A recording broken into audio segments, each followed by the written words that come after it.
Mi nuera me llamó furiosa. Entré a tu vieja casa y destruí todo para que tu cumpleaños fuera un infierno. Pensé que había perdido la razón por completo. Entonces le respondí con calma. Querida, me mudé hace 3 meses. Ahora vive ahí un comandante de la policía. El silencio al otro lado de la línea fue ensordecedor. Pero esa llamada no fue casualidad. Fue el final de 8 años donde mi propia familia me robó $260,000 mientras me hacían creer que estaba loca. Mi nombre es Esperanza, tengo 67 años, y esa noche descubrí que mi hijo y mi nuera habían planeado quitarme todo antes de que muriera. Lo que pasó después cambió nuestras vidas para siempre. Arrestos, juicios, investigadores privados y una donación de $150,000 que destruyó a mi familia, pero me devolvió mi alma. Porque resulta que subestimar a una mujer de 67 años fue el error más caro de sus vidas. Esta es la historia de cómo una llamada de venganza se convirtió en mi libertad. Y te aseguro que nunca más vas a permitir que tu propia familia te falte al respeto. Mi nombre es Esperanza, tengo 67 años, y esta es la historia de cómo una llamada telefónica cambió mi vida para siempre. Era un martes por la tarde, yo estaba preparando mis tamales para mi cumpleaños al día siguiente, cuando sonó el teléfono. Era Patricia, mi nuera, pero su voz sonaba diferente, llena de una furia que jamás había escuchado. Esperanza, entré a tu vieja casa y destruí todo para que tu cumpleaños fuera un infierno. Me gritó con tanta rabia que tuve que alejar el teléfono de mi oído. Rompí tus platos favoritos, tiré toda tu ropa, destruí esos cuadros horribles que tanto amas.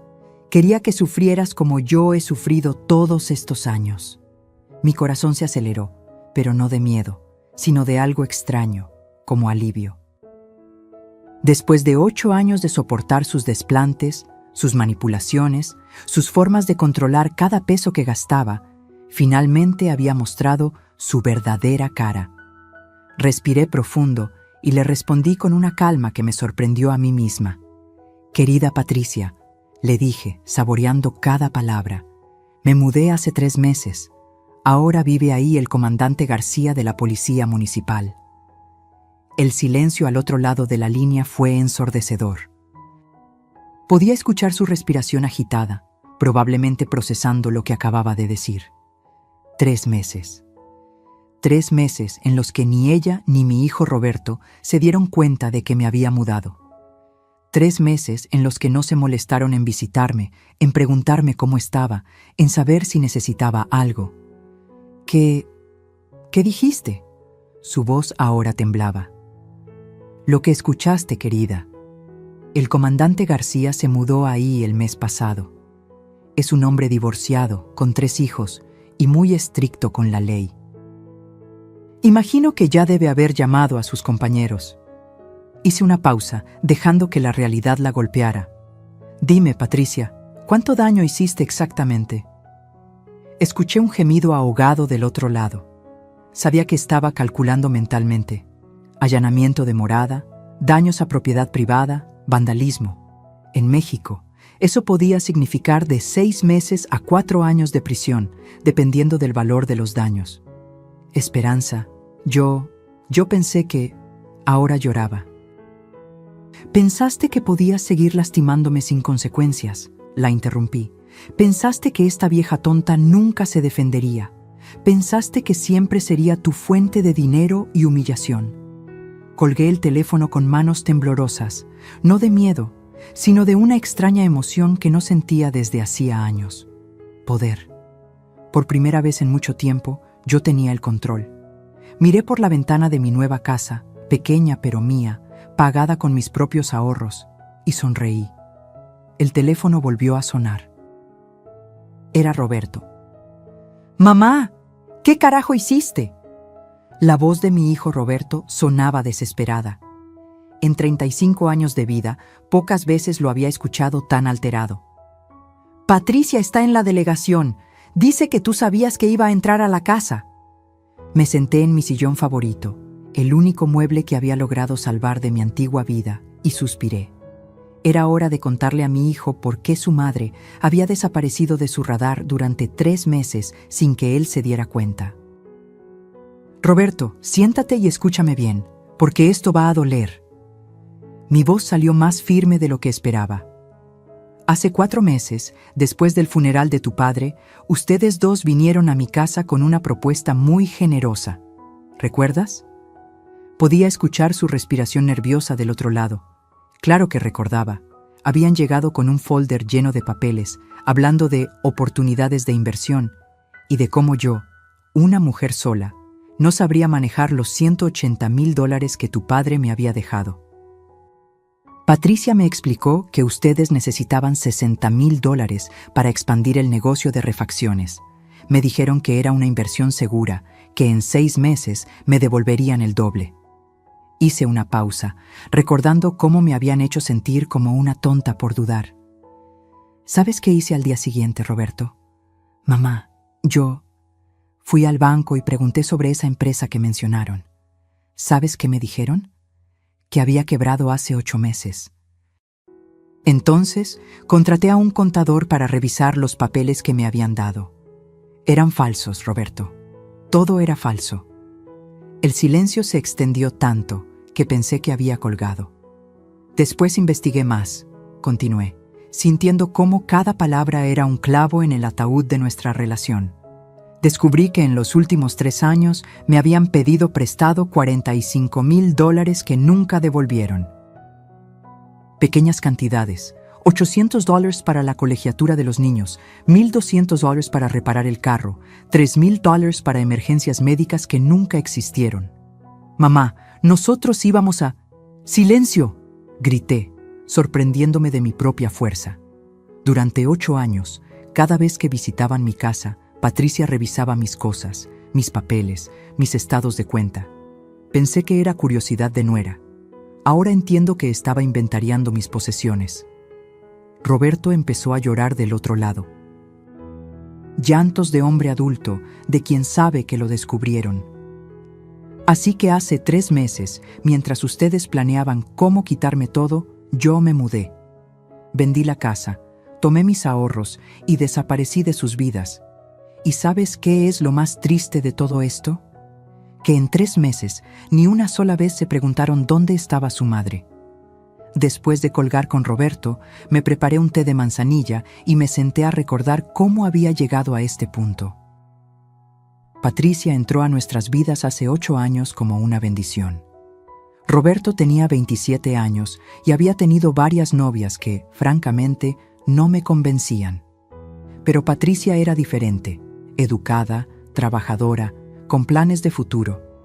Los primeros meses fueron hermosos. Me ayudaba en la cocina, preguntaba por las recetas de la familia, hasta me pidió que le enseñara a bordar como lo hacía mi madre. Pensé que finalmente tendría la hija que nunca tuve. Qué ingenua fui. El cambio comenzó sutilmente después de la boda. Primero fueron comentarios inocentes. Esperanza, ¿no crees que esta casa es muy grande para ti y el señor Raúl? O, con lo que gastan en esta casa, podrían ayudarnos con el enganche del departamento. Mi esposo, Dios lo tenga en su gloria, me decía que no les hiciera caso, que era normal que los jóvenes quisieran independizarse. Pero Patricia tenía otros planes. Poco a poco comenzó a aislarme de mis amigas. Esperanza, ¿no te parece que doña Carmen habla demasiado de sus nietos? Es como si presumiera que son mejores que los tuyos. Oh, ay, suegra, esas señoras del grupo de costura solo van a chismear. Usted, que es tan elegante, debería buscar amistades de su nivel. Al principio me sentí halagada. Pensé que realmente se preocupaba por mí. Pero cuando me di cuenta, ya no tenía amigas. Todas habían desaparecido de mi vida porque Patricia siempre encontraba defectos en ellas. Después vino el control financiero. Cuando Raúl enfermó, Patricia se ofreció a ayudarme con los gastos médicos. Suegra, usted no debe preocuparse por estas cosas. Déjeme manejar las cuentas mientras cuida a mi suegro. Sonaba tan considerado, tan amoroso. Pero Patricia había estudiado administración. Sabía exactamente lo que hacía. Comenzó a manejar mis tarjetas de crédito, mis estados de cuenta, hasta convenció a Raúl de que le diera poder notarial por si algo pasaba. Cuando mi esposo murió, me di cuenta de que Patricia sabía más de mis finanzas que yo misma. Los $45,000 que me habían pedido durante estos años siempre venían con las mismas tácticas. Primero, Patricia lloraba. Contaba historias dramáticas sobre emergencias, oportunidades perdidas, necesidades urgentes. Si yo dudaba, llegaba Roberto con su cara de niño regañado. «Mamá, Patricia solo quiere lo mejor para la familia». Si aún me resistía, venía la manipulación emocional. «Esperanza, nosotros somos su única familia. ¿No confía en nosotros? ¿Prefiere que extraños se queden con su dinero cuando usted ya no esté?» Y la frase que más me dolía: «Suegra, usted ya está grande. Estos números la confunden. Déjenos ayudarla antes de que cometa un error grave». Me hicieron creer que era senil, que no podía manejar mi propio dinero, que sin ellos estaría perdida. Durante 8 años me convencieron de que era una carga, un estorbo que debía estar agradecida de tener familia que la soportara. Hasta que Raúl murió y finalmente pude ver la verdad. Mientras yo recordaba mi calvario, Patricia estaba viviendo el suyo en la delegación. Más tarde me enteré de toda la historia por el mismo comandante García, un hombre de 45 años, divorciado, padre de 3 adolescentes y con 20 años de servicio en la policía municipal. El comandante había comprado mi antigua casa hacía un mes. Después de un divorcio complicado, buscaba un lugar tranquilo para rehacer su vida con sus hijos. La casa le había parecido perfecta, amplia, en un barrio seguro, con un precio justo porque yo tenía prisa por vender. Esa noche, García había llegado tarde del trabajo. Sus hijos estaban con su madre hasta el fin de semana, así que pensaba desempacar algunas cajas y organizar su nueva oficina. Eran las 9:30 de la noche cuando escuchó ruidos extraños en la planta baja. Como policía experimentado, García sabía distinguir entre los sonidos normales de una casa, tubería, madera que se acomoda y algo fuera de lugar. Lo que escuchaba definitivamente no era normal. Cristales rompiéndose, muebles arrastrándose, golpes contra las paredes. Tomó su arma reglamentaria y bajó silenciosamente las escaleras. La luz de la cocina estaba encendida y podía escuchar a alguien maldiciendo en voz baja. Cuando llegó a la puerta, no podía creer lo que veía. Una mujer de unos 35 años, elegantemente vestida, destrozando sistemáticamente su cocina. Patricia había roto todos los platos que García había desempacado esa tarde. Había tirado la comida del refrigerador, volcado la mesa del comedor y estaba tratando de arrancar los azulejos de la pared con un martillo que había encontrado en el garaje. «¡Policía! ¡Manos donde pueda verlas!», gritó García apuntándola con su arma. Patricia se volvió con los ojos desorbitados. En su cara había una mezcla de furia y confusión que García recordaría por años. «¿Quién es usted? ¿Qué hace en la casa de mi suegra?» «Señora, esta es mi casa. Usted está cometiendo allanamiento de morada y vandalismo». García mantuvo su arma apuntada mientras llamaba refuerzos con su radio. «Tire ese martillo y póngase contra la pared». «No, esta es la casa de Esperanza Morales. Yo tengo derecho de estar aquí». Patricia parecía genuinamente confundida, como si no pudiera procesar la realidad. «Señora, yo compré esta casa hace un mes. Tengo las escrituras, los recibos, todo legal. La señora Morales la vendió y se mudó». García se acercó lentamente, manteniéndola bajo control. «Ahora explíqueme qué hace destrozando mi hogar». Cuando llegaron los refuerzos, encontraron a Patricia sentada en el suelo, llorando y repitiendo una y otra vez: «Ella me mintió, la vieja me mintió. Se suponía que yo iba a hacerla sufrir». El comandante García calculó los daños: $15,000 entre electrodomésticos, vajilla, muebles y reparaciones necesarias. Patricia quedó arrestada por allanamiento de morada, daños a propiedad privada y vandalismo agravado. Pero lo que más le llamó la atención a García fue la confesión espontánea de Patricia mientras la esposaban. Todo esto es culpa de esa vieja manipuladora. Se llevó el dinero que nos pertenecía y ahora se hace la víctima. García era un policía veterano. Había visto muchos casos de violencia familiar y reconocía las señales cuando alguien había sido víctima de abuso económico. Patricia no hablaba como una nuera preocupada, hablaba como alguien que se sentía con derecho sobre el patrimonio de otra persona. Esa noche, mientras escribía su reporte, García decidió hacer algo que normalmente no haría: buscar a la señora Esperanza Morales para contarle personalmente lo que había pasado. A las 7 de la mañana siguiente, alguien tocó mi puerta con desesperación. Era Roberto, pero no el Roberto exitoso y seguro de sí mismo que conocía. Este Roberto tenía ojeras profundas, la ropa arrugada y una expresión de pánico que no había visto desde que era niño y se perdió en el mercado. «Mamá, tienes que ayudarme». Entró sin esperar invitación, mirando mi nueva casa como si fuera la primera vez que la veía. En realidad, era la primera vez que la veía. «Patricia está en la cárcel. Dice que tú la tendiste una trampa. Dice que sabías lo que iba a hacer». Me quedé en la puerta, sin invitarlo a sentarse. Después de 35 años de ser su madre, de darle todo, de sacrificar mis propios sueños por los suyos, mi hijo llegaba a mi casa solo cuando necesitaba algo. «Buenos días, Roberto. Yo estoy bien. Gracias por preguntar». Mi tono era más frío de lo que pretendía, pero ya no podía fingir. «No tengo tiempo para cortesías. Necesito $30,000 para la fianza de Patricia». Se paseaba por mi pequeña sala como animal enjaulado. «Los niños están preguntando por su mamá. No puedo explicarles que está presa». «Siéntate, Roberto». Mi voz salió con una autoridad que me sorprendió. «Vamos a hablar como adultos por primera vez en años. No quiero sentarme, quiero que arregles este desastre que provocaste». Esas palabras fueron como una bofetada. ¿Desastre que provoqué? Roberto, tu esposa entró ilegalmente a una casa que no es mía, destruyó $15,000 en propiedades de un oficial de policía, y todo porque quería arruinar mi cumpleaños. ¿Y la culpable soy yo?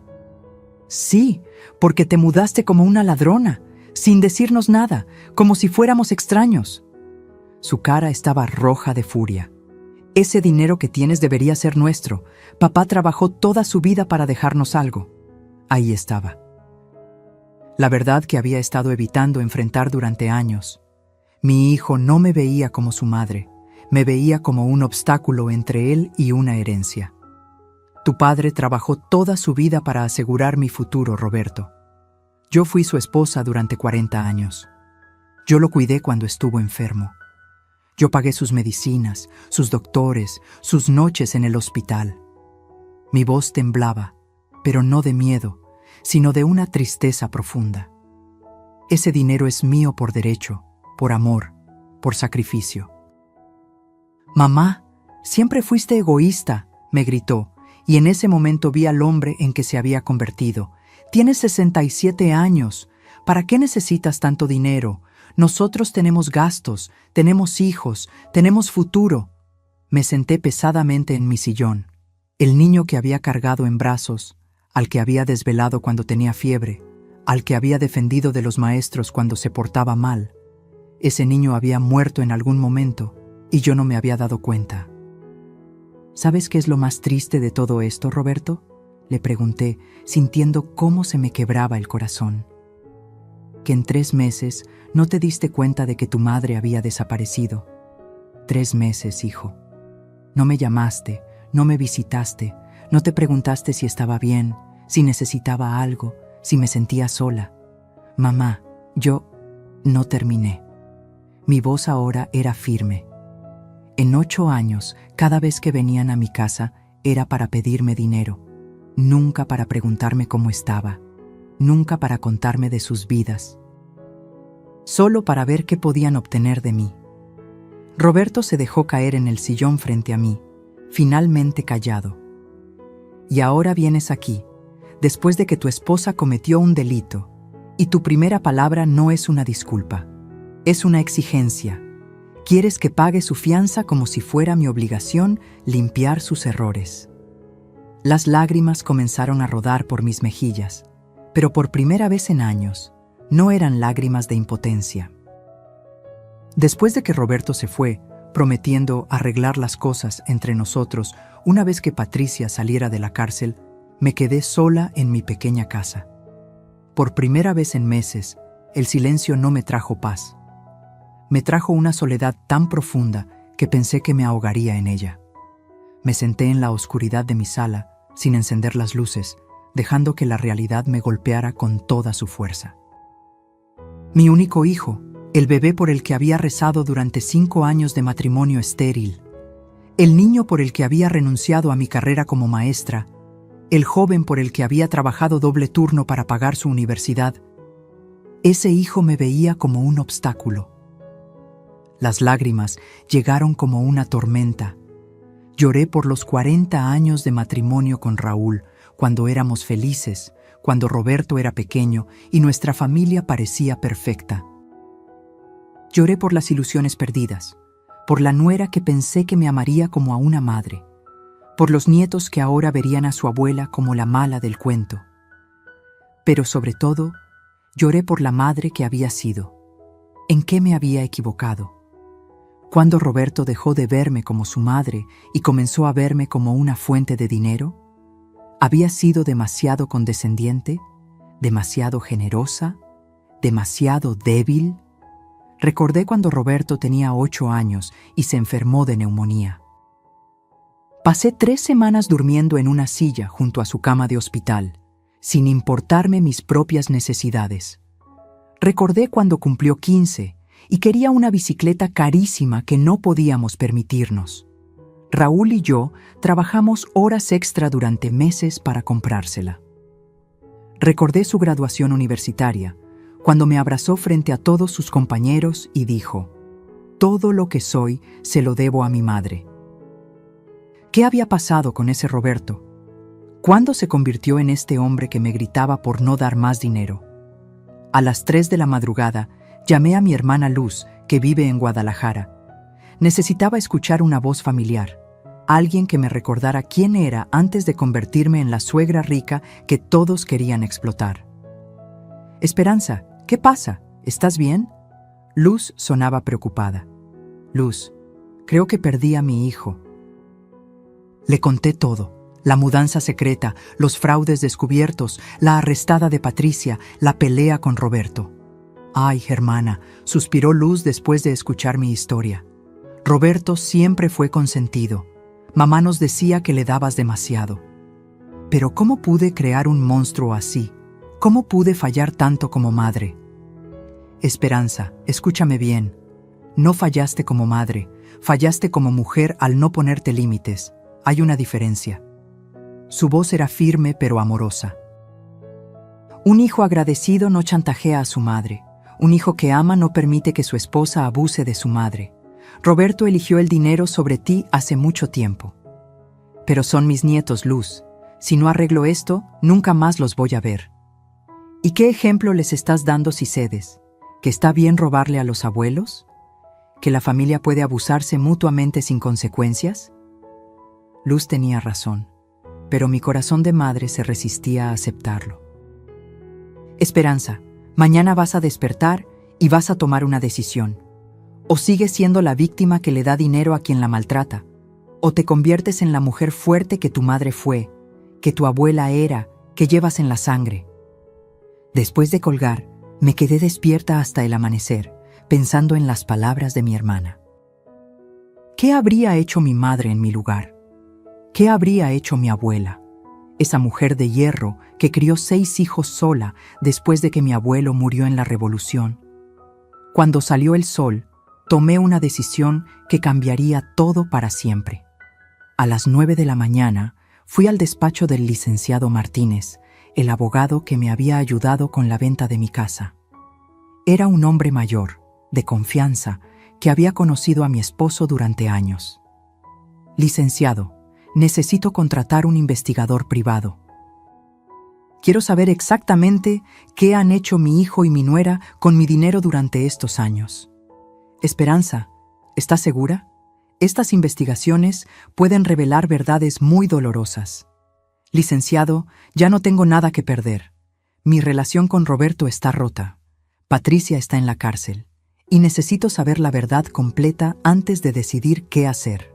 Me recomendó a Carlos Mendoza, un ex policía que ahora trabajaba como investigador privado. Le pagué $8,000 por adelantado y le di toda la información que tenía. Números de cuentas, fechas de los préstamos, nombres de los negocios donde Roberto supuestamente había invertido. Señora Morales, esto puede tomar de 2 a 3 semanas. ¿Está preparada para lo que podamos encontrar? Joven, a mi edad ya no tengo tiempo para mentiras dulces. Quiero la verdad, por dolorosa que sea. Mientras esperaba los resultados, tuve otra visita inesperada. Era el comandante García, el nuevo dueño de mi antigua casa. Señora Morales, espero no molestarla.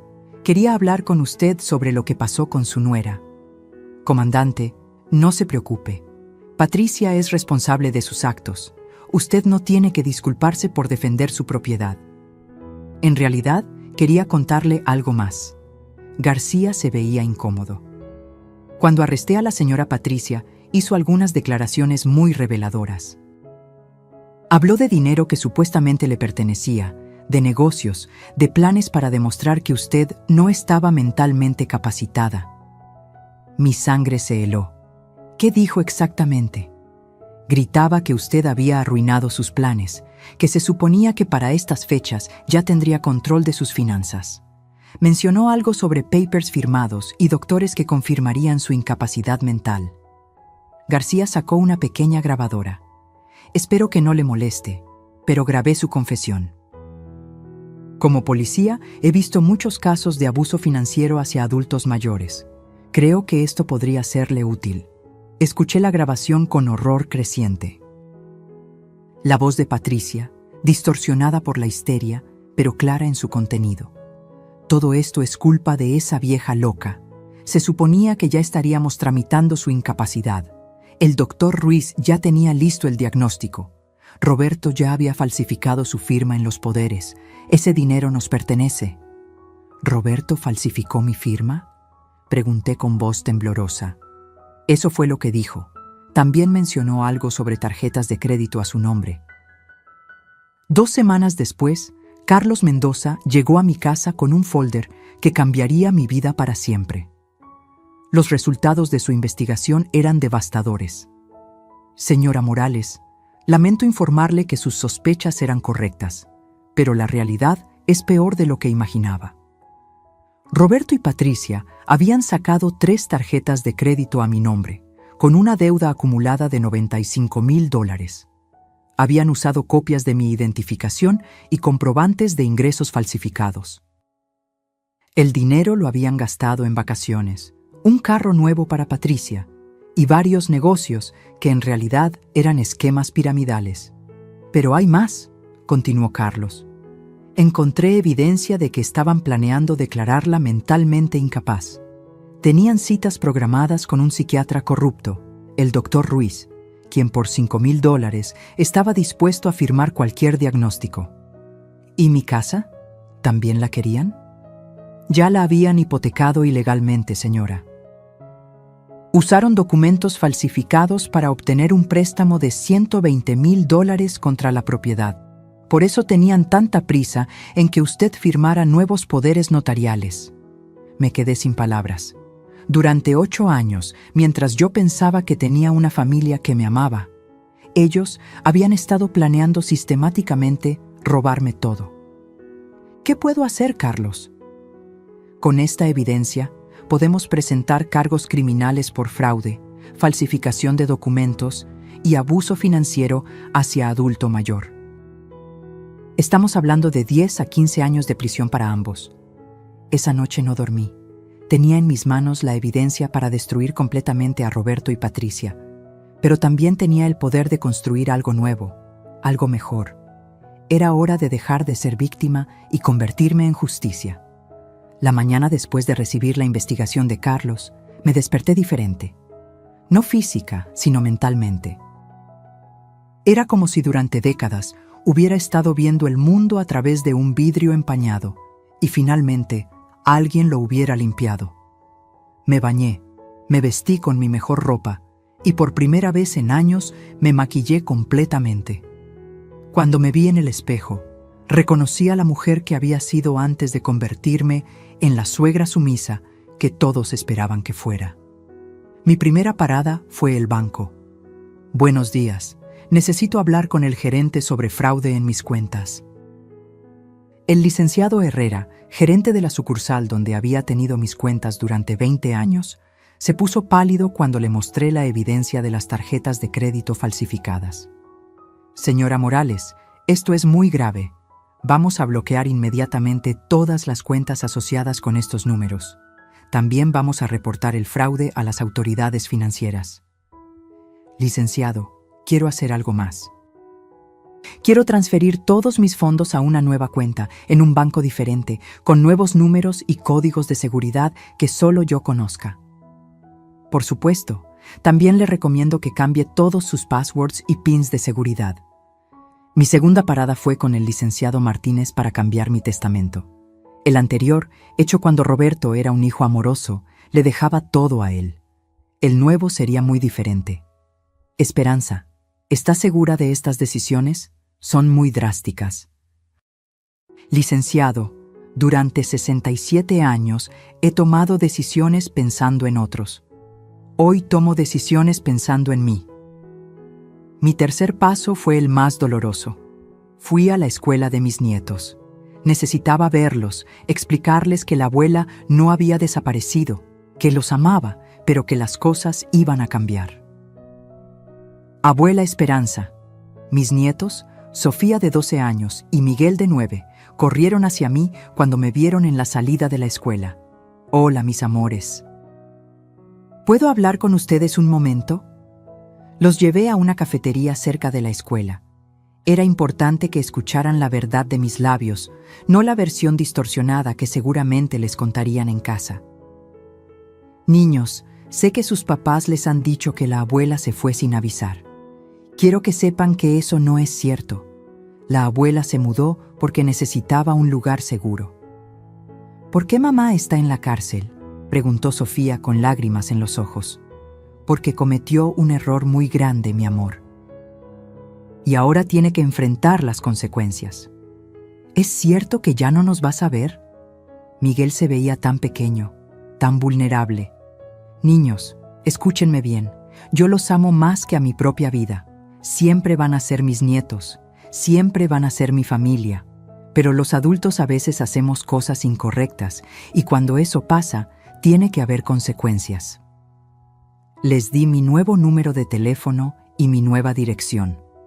Si alguna vez me necesitan para cualquier cosa, me llaman. Yo siempre voy a estar aquí para ustedes.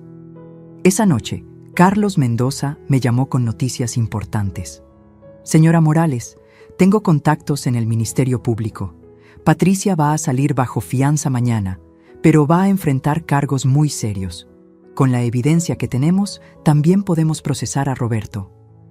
Carlos, quiero que presentes todos los cargos, todos, sin excepción. ¿Estás segura? Roberto es su hijo. Esto podría significar años de prisión para él. Carlos, mi hijo murió hace años. El hombre que viene a mi casa a exigirme dinero es un extraño que comparte mi apellido. Hay algo más. El comandante García quiere demandar civilmente a Patricia por los daños a su propiedad. Está dispuesto a llegar a un acuerdo si usted intercede. Dígale al comandante que Patricia debe pagar cada peso de los daños. Sin mi intercesión, sin acuerdos. Que enfrente las consecuencias completas de sus actos. Colgué el teléfono y me senté a escribir una carta. Una carta para Roberto que nunca enviaría, pero que necesitaba escribir para cerrar el ciclo. Roberto, durante 35 años fui tu madre. Te di todo lo que tenía, mi tiempo, mi energía, mi dinero, mi amor. Pensé que estaba criando a un hombre bueno, honesto, que me cuidaría en mi vejez como yo cuidé de él en su niñez. Me equivoqué. Criaste a un hombre que roba a su propia madre. Hoy dejo de ser tu víctima. Hoy empiezo a ser tu consecuencia. Mañana comenzaría la guerra. Pero por primera vez en años, yo tenía las armas. El día del juicio llegó con una lluvia persistente que parecía reflejar el ambiente tenso en el juzgado. Patricia había salido bajo fianza 3 semanas antes, pero los cargos contra ella habían crecido exponentially. Ya no solo enfrentaba vandalismo y allanamiento, ahora enfrentaba fraude bancario, falsificación de documentos y abuso financiero hacia adulto mayor. Roberto llegó al juzgado con Patricia, ambos vestidos elegantemente, probablemente gastando dinero que no tenían en abogados caros. Me vieron entrar y Roberto intentó acercarse, pero mi abogado lo interceptó. «Tu madre no quiere hablar contigo», le dijo el licenciado Martínez firmemente. «Es mi madre, tengo derecho a hablar con ella». Roberto parecía desesperado. «Señor Morales, su madre es la víctima en este caso.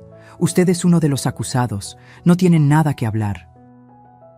La cara de Roberto cuando procesó las palabras «Usted es uno de los acusados» fue algo que nunca olvidaré. Hasta ese momento, pensaba que solo Patricia estaba en problemas. El fiscal comenzó su presentación mostrando las evidencias que Carlos había recopilado.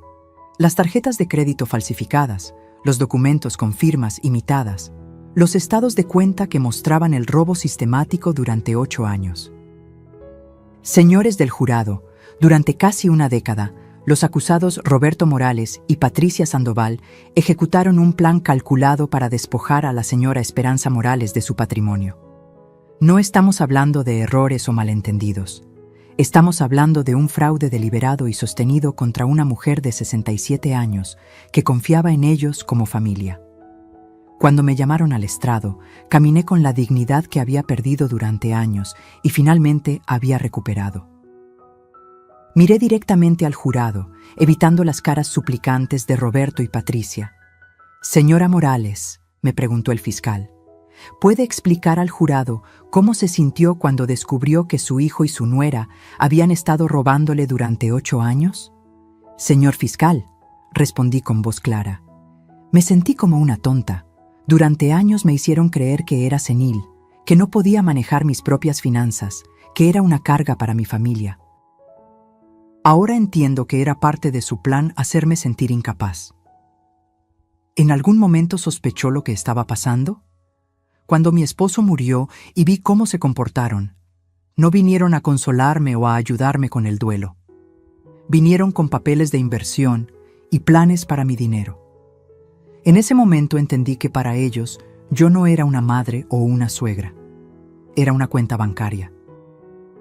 El momento más impactante llegó cuando el fiscal presentó la grabación que el comandante García había hecho la noche del arresto de Patricia. La voz histérica de Patricia llenó la sala.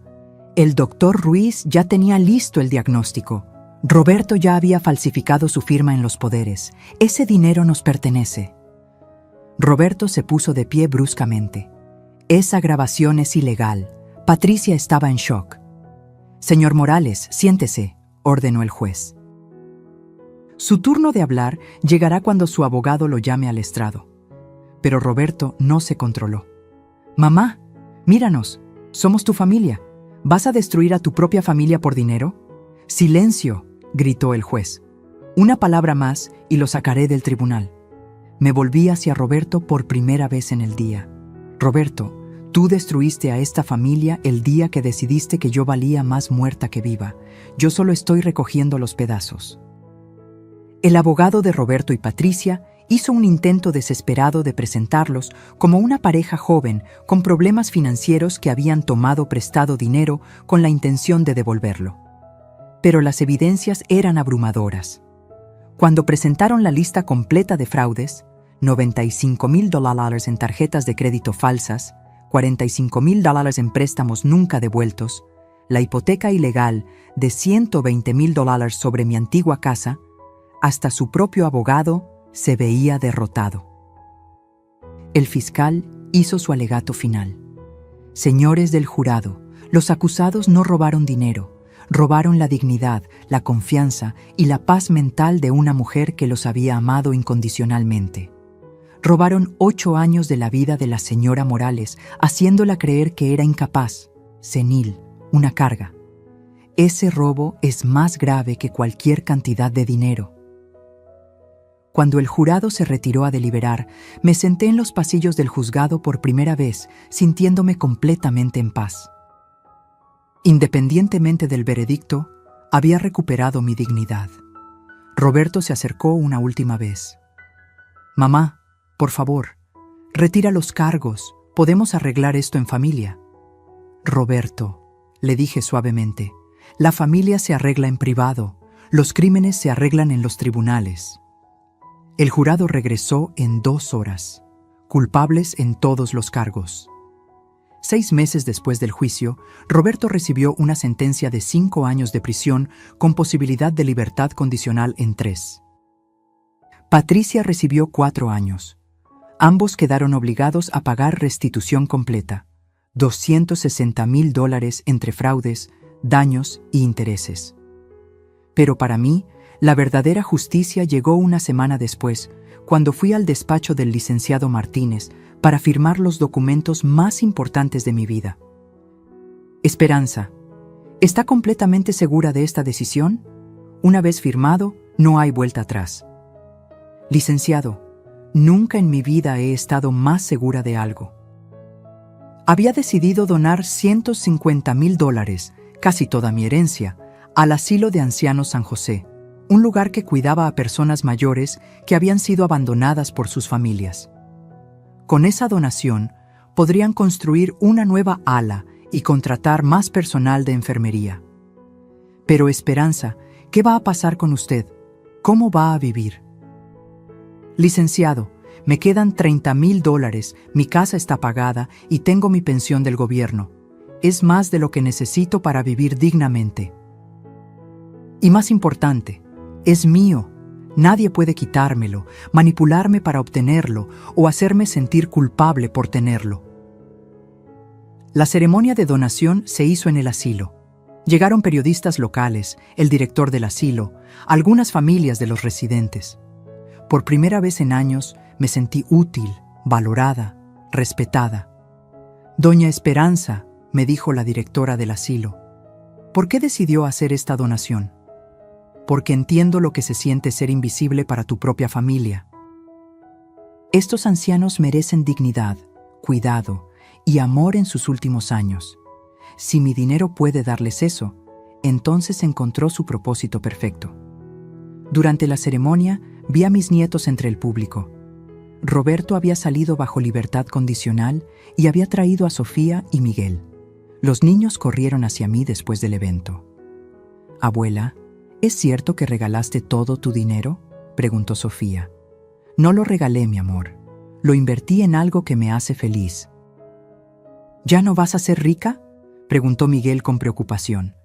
«Niños, su abuela nunca fue rica en dinero, pero siempre ha sido rica en otras cosas, en experiencia, en amor propio, en dignidad, y esas riquezas nadie me las puede quitar».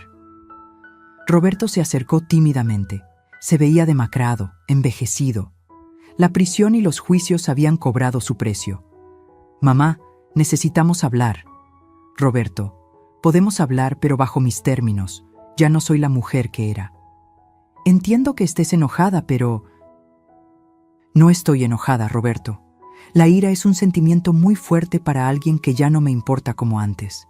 Estoy decepcionada, y esa decepción me ha liberado». «¿Qué quieres decir?». «Quiero decir que durante 35 años viví para ti. Ahora vivo para mí. Durante décadas me preocupé por ser una buena madre. Ahora me preocupo por ser una buena persona. Pero somos familia, mamá». «Roberto, la familia no se define por la sangre. Se define por el respeto, el amor, la lealtad. Tú elegiste el dinero sobre todo eso. Ahora vives con las consecuencias. ¿Entonces nunca me vas a perdonar?». Suspiré, viendo a este hombre que una vez había sido mi bebé, mi orgullo, mi esperanza de futuro. «Roberto, yo ya te perdoné. El perdón es para mi paz mental, no para tu comodidad, pero el perdón no significa olvidar, no significa confiar nuevamente, no significa que las cosas vuelvan a ser como antes. ¿Y los niños? ¿Ellos también van a pagar por mis errores?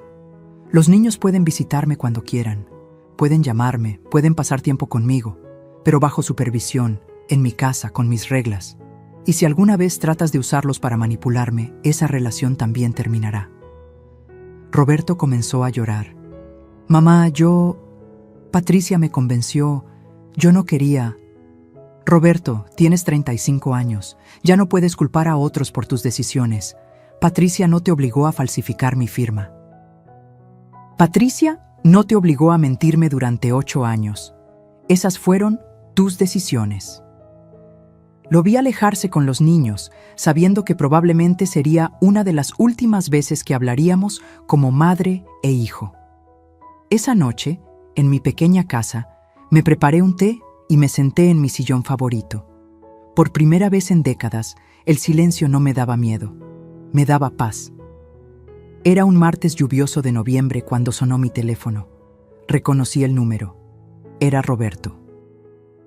Hacía 3 meses que no sabía nada de él, desde aquella conversación en el asilo. Dudé si contestar, pero mi curiosidad pudo más que mi rencor. ¿Bueno? Mi voz sonó neutral, sin la calidez maternal que una vez había tenido para él. Mamá, soy Roberto. Su voz sonaba diferente, quebrada, como si hubiera llorado mucho antes de hacer esa llamada. Te escucho. Mamá, Patricia me pidió el divorcio. Se fue con los niños a casa de su madre en Tijuana. Dice que todo esto es culpa mía, que arruiné nuestras vidas por seguir tus caprichos de vieja loca. No respondí. Después de meses de terapia con la psicóloga del asilo, había aprendido que los silencios a veces dicen más que las palabras. Mamá, perdí el trabajo. Nadie quiere contratar a alguien con antecedentes penales por fraude. Perdí la casa, perdí el carro, perdí todo. Su voz se quebró completamente. Y lo peor de todo es que perdí a mis hijos. Patricia les dice que yo soy un criminal, que por mi culpa la abuela los abandonó. ¿Y qué quieres que haga, Roberto? No quiero dinero, mamá. Ya sé que no tienes. Solo quiero que sepas que tenías razón. Patricia me manipuló durante años, pero yo la dejé. Yo elegí creer que merecía tu dinero más que tú. Yo elegí verte como un obstáculo en lugar de como mi madre. Por primera vez en meses, sentí una punzada de dolor maternal. Pero ya no era el mismo dolor ciego que me había controlado durante años. Era un dolor consciente, analítico. Roberto, ¿sabes cuál es la diferencia entre arrepentimiento y remordimiento? No entiendo, mamá. El arrepentimiento es cuando lamentas haber lastimado a otros. El remordimiento es cuando lamentas las consecuencias que tú mismo sufres. ¿De cuál estamos hablando? El silencio se extendió tanto que pensé que había colgado. Mamá, creo que de los dos. Me duele haberte lastimado, pero también me duele estar solo, sin dinero, sin familia. Al menos eres honesto. ¿Hay alguna posibilidad de que podamos, no sé, empezar de nuevo? No como antes, pero ¿algo? Me levanté de mi sillón y caminé hacia la ventana, viendo la lluvia caer sobre mi pequeño jardín. La pregunta de Roberto colgaba en el aire como una promesa y una amenaza al mismo tiempo.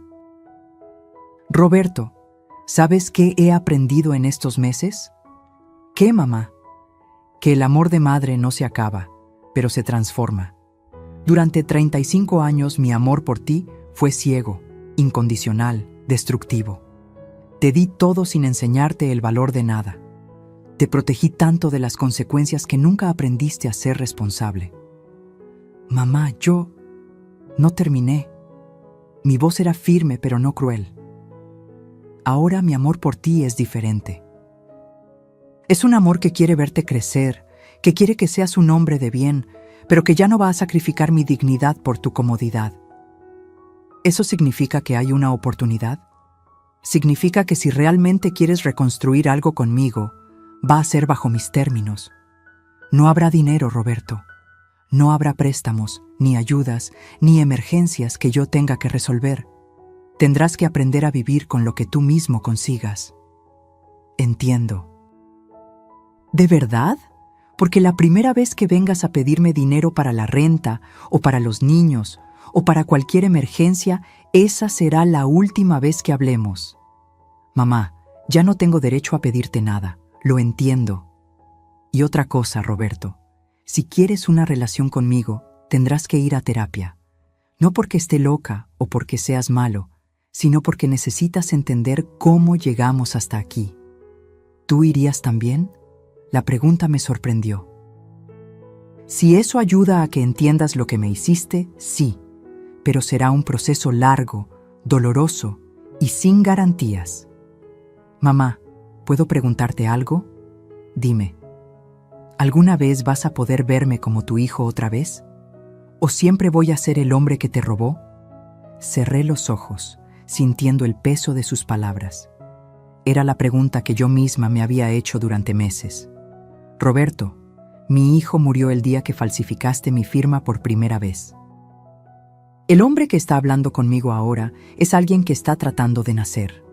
No sé quién va a ser ese hombre, si me va a gustar, si vamos a poder construir algo juntos. Pero si realmente está dispuesto a hacer el trabajo, a enfrentar la verdad, a cambiar, tal vez podamos descubrirlo juntos. ¿Cuándo podemos empezar? Cuando demuestres que lo dices en serio. Cuando consigas trabajo, cualquier trabajo. Cuando te hagas responsable de tu vida sin pedirle ayuda a nadie. Cuando pases al menos 6 meses demostrando que puedes ser un hombre íntegro. ¿Y mientras tanto? Mientras tanto, cada vez que sientas la tentación de tomar atajos, de mentir, de manipular, recuerda dónde te llevó eso la primera vez. Colgué el teléfono con una mezcla de esperanza y tristeza. Tal vez Roberto podría cambiar, tal vez no, pero por primera vez mi paz mental no dependía de su decisión. Han pasado 2 años desde que contesté esa llamada furiosa de Patricia, y mi vida ha cambiado de maneras que nunca imaginé posibles. Cada mañana me despierto en mi pequeña casa, no con la angustia de preguntarme qué nueva manipulación enfrentaré, sino con la tranquilidad de saber que el día me pertenece. Trabajo como voluntaria en el Asilo San José 3 días a la semana. Los ancianos me han enseñado que la edad no es sinónimo de invisibilidad, que la experiencia es sabiduría y que merecemos respeto sin importar cuántos años tengamos. Doña Carmen, de 89 años, me dijo algo que nunca olvidaré. Esperanza, nunca es tarde para empezar a valorarte. Roberto cumplió su palabra. Consiguió trabajo como chofer de delivery, un empleo humilde que antes habría rechazado por orgullo. Ha ido a terapia durante 18 meses, paga puntualmente la restitución que le ordenó el tribunal y no me ha pedido un peso en todo este tiempo. Nos vemos una vez al mes para tomar café, conversaciones que aún son incómodas, pero que poco a poco se van volviendo más honestas. Patricia nunca regresó de Tijuana. Se volvió a casar con un hombre mayor que, según me contaron, también tiene problemas con dinero. Algunas personas nunca aprenden. Mis nietos me llaman cada semana desde allá. Sofía, ahora de 14 años, me dijo en la última llamada: «Abuela, mamá siempre habla mal de ti, pero yo recuerdo cómo nos cuidabas cuando éramos pequeños. Cuando sea mayor, quiero venir a visitarte». El asilo ha construido su nueva ala. La llamaron Pabellón Esperanza Morales, un honor que nunca esperé pero que me llena de orgullo cada vez que veo la placa dorada en la entrada. 50 ancianos más tienen ahora un lugar digno donde vivir sus últimos años. He hecho nuevas amigas, mujeres de mi edad que, como yo, aprendieron tarde en la vida que poner límites no es ser mala persona, sino ser inteligente. Salimos a caminar los domingos, vamos al cine los miércoles y tenemos un club de lectura los viernes. Mi vida social es más rica ahora que cuando tenía familia que me manipulaba. Económicamente, vivo con lo suficiente. Mis $30,000, bien administrados, me durarán muchos años. Mi casa está pagada, tengo mi pensión y, más importante, todo lo que tengo es mío. No tengo que esconder dinero, ni mentir sobre mis gastos, ni sentirme culpable por comprarme algo bonito. La semana pasada, una mujer de 58 años llegó al asilo visitando a su madre. Me contó su historia: hijos adultos que la presionaban para vender su casa, que le pedían dinero constantemente, que la hacían sentir egoísta por no dar más. Sonaba tan familiar que me dolió el corazón. Señora, le dije, usted no les debe a sus hijos su dignidad. El amor verdadero nunca chantajea, nunca manipula, nunca hace sentir culpable. Si sus hijos la aman, amarán su felicidad más que su dinero. Me dio su número de teléfono. Ahora ayudo a otras mujeres mayores que están pasando por lo mismo que yo pasé. Las acompaño a reuniones legales, las ayudo a organizar sus finanzas, les enseño a decir no, sin sentirse malvadas. A los 69 años, finalmente entendí algo fundamental. El respeto no se mendiga, se exige. La dignidad no se negocia, se defiende. Y el amor real no necesita chantajes para expresarse. Si pudiera hablarle a la mujer que era hace 2 años, a esa señora que lloraba en secreto mientras la despojaban de todo, le diría: Esperanza, tú vales más que tu dinero. Tú mereces más que migajas de afecto a cambio de tu patrimonio. Tú tienes derecho a vivir sin miedo, sin culpa, sin manipulación. Mi historia no es única. Miles de personas mayores en México y el mundo entero viven situaciones similares. Hijos, nueras, nietos, que ven a los abuelos como fuentes de dinero en lugar de como seres humanos con derechos y sentimientos. Pero también quiero que sepan que nunca es tarde para defenderse. Nunca es tarde para poner límites. Nunca es tarde para elegir la dignidad sobre la conveniencia familiar. Hoy, mientras escribo estas líneas en mi pequeño escritorio, viendo por la ventana mi jardín que yo misma planto y cuido, puedo decir con absoluta certeza: soy libre. Libre de chantajes, libre de manipulaciones, libre de la carga de ser la salvadora económica de adultos que no quieren trabajar. Y si Patricia me escucha desde donde esté, quiero que sepa que su llamada furiosa aquella noche no arruinó mi cumpleaños como ella planeaba. Al contrario, me regaló la oportunidad de recuperar mi vida. Porque a veces, los errores de nuestros enemigos se convierten en nuestros mejores aliados. Mi nombre es Esperanza Morales, tengo 69 años, y esta ha sido la historia de cómo aprendí que nunca es tarde para empezar a respetarse a una misma.